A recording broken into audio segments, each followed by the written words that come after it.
brought you by Silver Pumps and Motors. Top quality और consistent performance के लिए सिर्फ सिल्वर पंप्स नाम याद रखना.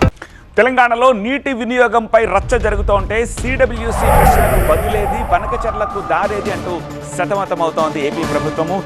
గల్లీలో ప్రాజెక్ట్ కట్టాలంటే ఢిల్లీలో క్లియరెన్స్ కోసం ఏపీ తీవ్ర ప్రయత్నాలు చేస్తుంటే అనేక సందేహాలు వ్యక్తం చేస్తోంది సెంట్రల్ వాటర్ కమిషన్. ఇంతకీ సిడబ్ల్యూసి సంధిస్తోన్న ప్రశ్నలేంటి, ఏపీ అధికారుల సమాధానం ఏంటి, ప్రాజెక్ట్ నడుపుకునే విషయంలో తగ్గేదేలే అంటున్న తెలంగాణ సర్కార్ నెక్స్ట్ స్టెప్ ఏంటి?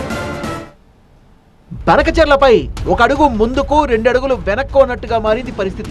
వడివడిగా అనుమతులు తెచ్చుకొని వేగంగా ప్రాజెక్టు కట్టాలనే ఆలోచనతో ఉంది ఏపీ ప్రభుత్వం. అనుమతుల కోసం కేంద్రానికి వినతులు కూడా పెట్టుకుంటోంది.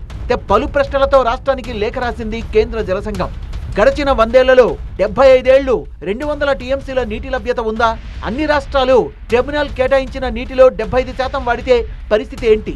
పోలవరం నుంచి ప్రకాశం బ్యారేజీకి 18,000 క్యూసెక్ల డిశ్చార్జ్ సాధ్యమా?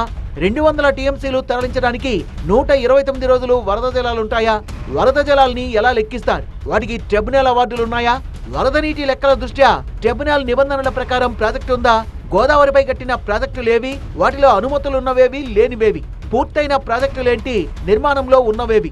ప్రతిపాదిత నీటి వినియోగ గణాంకాలు ఇవ్వండి అంటూ ఏపీ ప్రభుత్వాన్ని కోరింది సిడబ్ల్యూసి. సిడబ్ల్యూసి ప్రశ్నలకు జవాబులపై 2-3 రోజుల్లో కేంద్రానికి సమాధానాలు పంపేందుకు అధికారులు కసరత్తు చేస్తున్నారు. అవసరమైతే ఢిల్లీకి వెళ్లి స్వయంగా వివరణ ఇచ్చేందుకు అధికారులు సిద్ధమవుతున్నారు. ముసాయిదా జవాబుల్ని వ్యాప్కోస్ బృందం పరిశీలించిన తర్వాత కేంద్ర జలసంఘానికి పంపనున్నారు ఏపీ అధికారులు. సీఎం చంద్రబాబు సైతం ఈ అంశంపై ప్రత్యేకంగా దృష్టి పెట్టారు. బనకచెర్ల ప్రాజెక్టుతో ఎవరికీ నష్టం లేదనే విషయాన్ని స్పష్టంగా చెప్పాలని అధికారులకు సూచించారు సీఎం చంద్రబాబు. ఎగువ రాష్ట్రాలకు ఇబ్బంది లేకుండా సముద్రంలోకి వెళ్లే వృధా నీటినే వాడుకుంటామని సిడబ్ల్యూసీకి సాధికారికంగా వివరించాలని సీఎం సూచించారు.